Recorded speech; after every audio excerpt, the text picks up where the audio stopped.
গ্রামের এক প্রান্তে একটি ছোট্ট গ্রামের কৃষক ছিল, নাম তার রামু। তার জমি ছিল খুবই ছোট, অথচ সেই জমি দিয়ে তার পরিবার চালাতে হতো।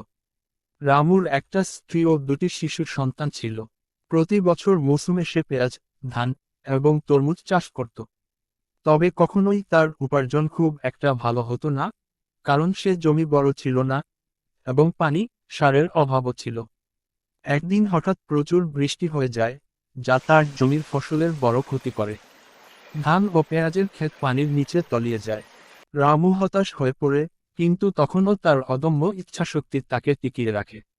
সে জানত, তার পরিবারকে বাঁচানোর জন্য তাকে কোনো না কোনো উপায় বের করতেই হবে।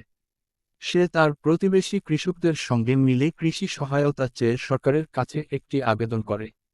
কয়েকদিন পর সরকার থেকে কিছু সহায়তা আসে এবং তার জমির পুনরুদ্ধারের জন্য কিছু টেকনিক্যাল সাহায্য দেওয়া হয়। ধীরে ধীরে রামও আবার তার জমিতে কাজ শুরু করে এবং এইবার তার ফসল ভালো হয়। কিছু সময় পর তার পরিবারের অবস্থা কিছুটা ভালো হতে থাকে, যদিও পুরোপুরি উন্নত হয়নি। কিন্তু রামুর আশা শেষ হয়নি, তার জীবন সংগ্রাম চলতেই থাকে। সে জানত যে জীবনে দুঃখ, কষ্ট, সংগ্রাম থাকবে, কিন্তু তারপরেও তাকে আশা এবং কঠোর পরিশ্রমের মাধ্যমে তার জীবনে পরিবর্তন আনতে হবে। এভাবেই গরিব কৃষক রামু জীবনের যাত্রায় প্রতিনিয়ত সংগ্রাম করে চলছিল, কখনো হার না মানার মনোভাব নিয়ে, কখনো তার নিজের চেষ্টায় এবং কখনো সাহায্য নিয়ে।